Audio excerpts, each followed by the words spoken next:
Sa inilunsad na programang Sa Bagong Pilipinas, Bawat Bayan Makikinabang, pinangunahan ni Pangulong Ferdinand R. Marcos Jr. ang pagpapalakas ng suporta sa mga local government units, LGUs, para masigurong ang tulong ng pamahalaan ay direktang makarating sa bawat komunidad.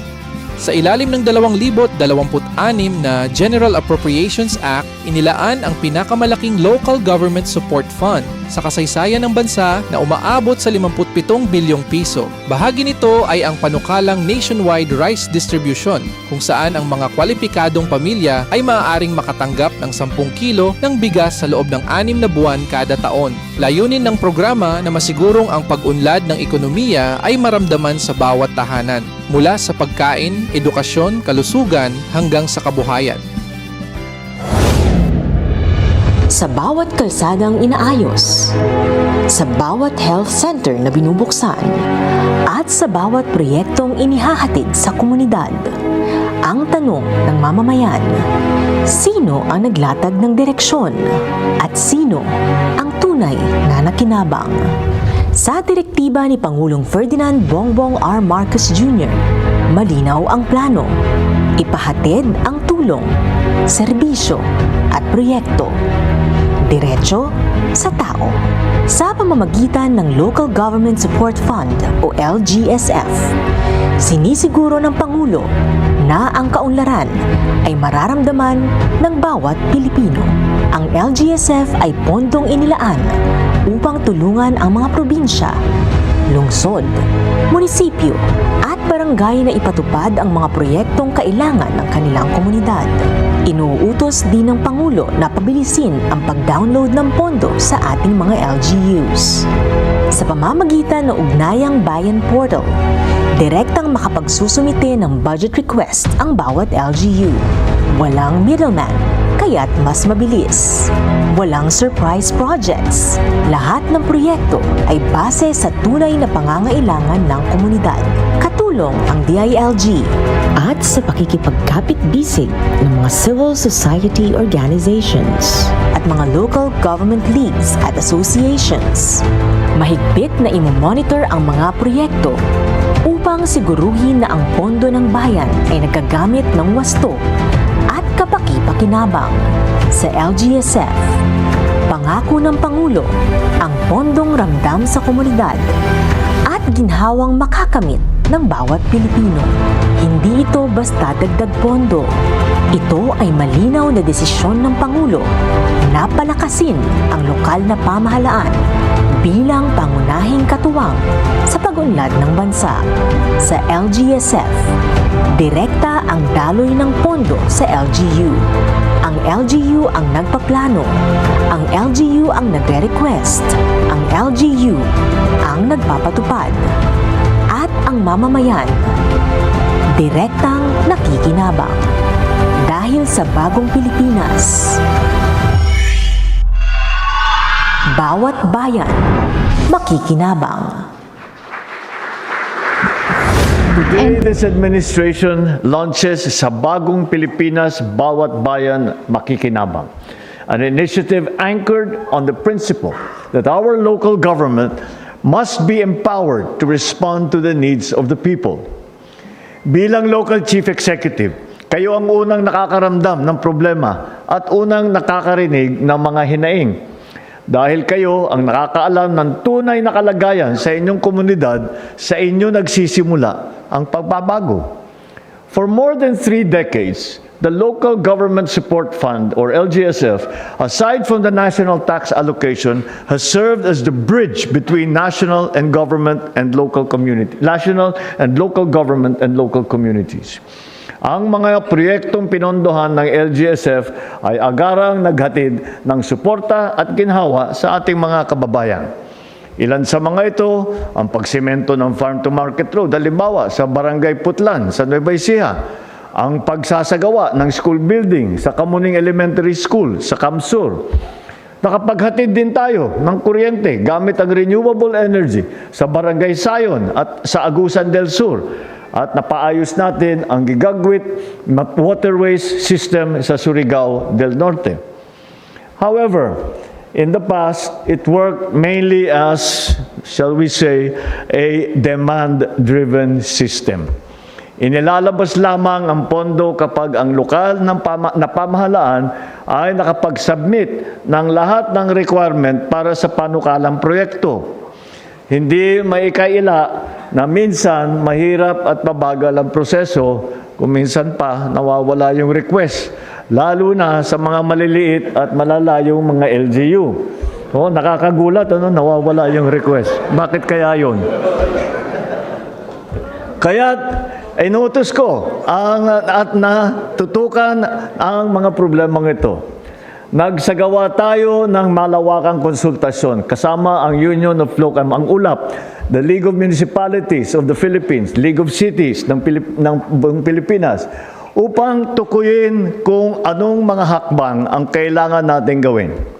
Una, tinaasan natin na mahigit 34 na bilyong piso ang ating LGSF para sa 2026. Kaya sa kabuuan nito, umabot na ang pondong yan sa halos 58 bilyong piso. Pinakamataas sa buong kasaysayan ng LGSF.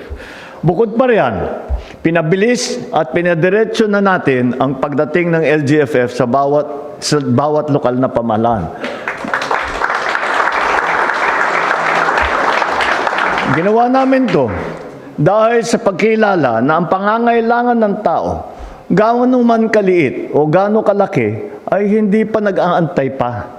Upang matiyak na ang bawat sentimo ng pondo ay malinaw ang direksyon, nagtakda tayo ng mga prioridad na programa na magpapalakas ng ating mga sektor. Sa usaping pagkain, mula sa LGSF, mamamahagi tayo na 60 kilong bigas sa higit 5 milyong pamilyang Pilipino. Makakatanggap ang bawat pamilya ng 10 kilong bigas sa loob ng 6 na buwan kada taon. Sa tulong na ito, may ihahin na sa hapag ang bawat pamilyang Pilipino.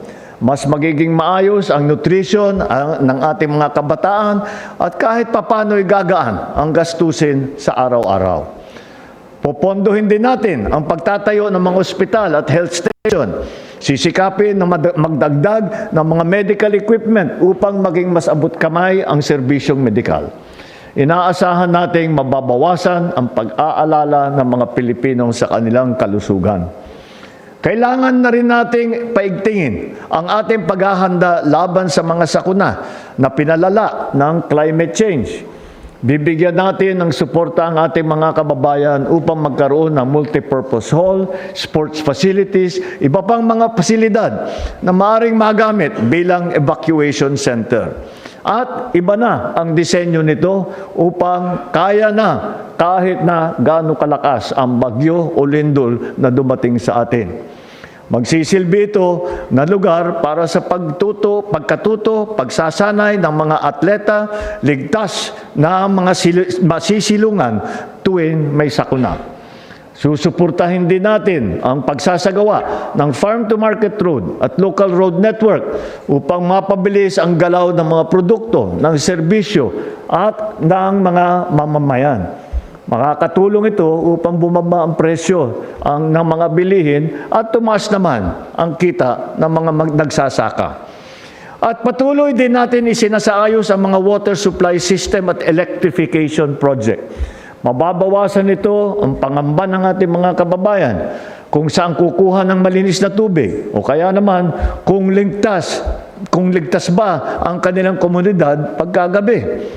Bahagi ng LGSF na mas malawak nating layunin na isulong ang bagong Pilipinas kung saan ang pag-unlad ay nararamdaman sa bawat rehiyon at bawat komunidad. Ngayon 2026, nai-release na ang humigit kumulang 1.19 trillion pesos na national tax allotment para sa mga LGU. Mas mataas ito ng higit 15% kumpara ng 2025. Ibig sabihin, Mas kaya na ngayon ng ating mga LGU na pondohan ang mga programang kailangan ng kanilang nasasakupan. Mamayang hapon, sasaksayan din natin ang isa pang resulta ng pagtutulungan ng pambansa at lokal na pamahalaan. Sa kasunduong ito, mas mapapabilis ang pagpapatayo ng mga silid-aralan ng ating mga komunidad. Nauna nang lumagda ang mga gobernador noong February 11. Ngayon naman, mga city mayor. Maisa sa katuparan lamang ang ating mga hangarin kung patuloy ang ating pagkakaisa at ang ating koordinasyon. Patuloy din nating ipinakita ang tunay na diwa ng pagiging lingkod bayan. May kakayahan, may integridad, at may malasakit sa kapwa. Ngunit ang diwa na ito ay hindi lamang para sa mga halal na opisyal. Ito ay dapat taglay sa bawat Pilipino. Kaya't umaasa ako na magiging bahagi ang lahat ng sama-samang pagsisikap para sa mas progresibo, mas maunlad at mas makatarungang lipunan. Hinihikayat ko ang lahat na makilahot upang ang mga proyekto sa inyong komunidad at maging katuwang ng pamahalaan sa pagtiyak na ang pondo ay napapakinabangan ng bawat mamamayan. Sama-sama nating itatag ang bagong Pilipinas na mas handa sa hamon, mas bukas sa oportunidad, mas maunlad para sa mga susunod na henerasyon. Maraming salamat sa inyo at mabuhay kayong lahat. Thank you, Mr. President. And now, Masyadong malaki yung tulong na binibigay ng LGSF because we are a fourth-class municipality. My town is fourth class, maliit lang yung NTA, and we really need infrastructures and facilities para ma-improve naman namin yung mga local community development namin. So with the LGSF that we are having now, ang laki talaga ng tulong because the 30 million that will be downloaded to my municipality is really a big help. It provides a big chunk. Hindi namin kaya kung kami lang sa local government unit. And it could provide economic drivers in our locality. Salamat po, President Bongbong Marcos, sa tulong na binigay niyo through the LGSF. And with the new modalities that the LGSF had, we have venues and windows of sources of funds and opportunities, and that is very welcome to like us LGUs who are in the fourth class level. Alam nyo, sa amin kasi mainly, napakadami po namin mga rice farmers sa aming probinsya ng Isabela. So maliban sa tulong po nito sa ating farmers, dahil direkta na po ang mga LGUs makakabili sa ating mga farmers dahil sa ibibigay po ng ating pamahalaan. At syempre yung pag-supply po namin at pagbibigay din po sa mga vulnerable sectors. Talaga napakalaking programa po nito, napakalaki po ng impact po nito sa amin. Dahil nga, dalawang sektor ang aming matutulungan eh. Diba po? Firstly, sa farmers po namin, mga rice farmers, where we can directly buy. And second nga po, dito po sa pagbibigyan po natin itong rice program po natin. Makakaasa po kayo na gagawin po namin ng lahat upang ma-implementa po ito ng tama, maging maganda ang impact po nito sa ating mga kababayan. Being a small LGU from a small town, di talaga makaya na sa gusto man namin na mabigay lahat. Pero being a small town, hindi talaga kaya. So with the LGSF, it's a big help to, again, I keep saying a big help, but because it really is na ma-implement namin yung vision for a better municipality, for a better Mambahaw. To our President, BBM, really thank you. Thank you for this launching, for the project na we can give back to the people faster. Yung mga senior citizens natin, yung slots kasi limited. Yung slots natin for social pension is very limited. So at least kahit ngayon, I can convene the senior citizens who are poor but were not given their social pension. Mag-usap kami. And then, malaking tulong talaga na maparating natin sa ating mga senior citizens who were not able to avail of the social pension yet from the national government. This is multi-sectoral. This will benefit the farmers, the traders, This will benefit our SMEs, our businessmen in the locality. Talagang inclusive ang programang ito. I sincerely thank the President, PBBM, for bringing this closer to our hearts. The LGUs are now involved in the implementation directly. Wala nang chichiboritse. In the case of my province, because I just had constructed a 500-bed local government initiated hospital, I spent 1.5 billion for the construction of that hospital at my local funds. No, it's locally generated funds. Then I can use these funds to buy the laboratory and medical equipment. So malaking tulong talaga ito sa probinsya ko sa Misamis Occidental. And in the case with other provinces, during our previous meeting with the other governors, the other local chief executives, malaking tulong ito as augmentation. Talagang yung pangalan ng programa, Local Government Support Fund, ay nabigyan talaga ng tunay na pangalan.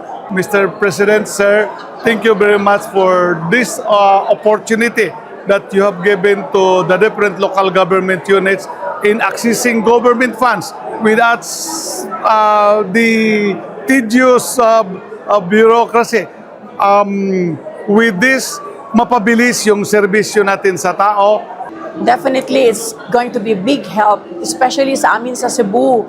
Nung earthquake, 6.9 earthquake, at saka Tino, binigyan kami ng presidente ng LGSF, no? So it will help us in our recovery process and also rebuild our bridges at mga municipal halls. So ang laking tulong talaga. It brings help closer to the people. From the provincial level, it goes straight to the grassroots level. For this program and for this project, job well done, Mr. President. Laking tulong to sa grassroots, sa masa.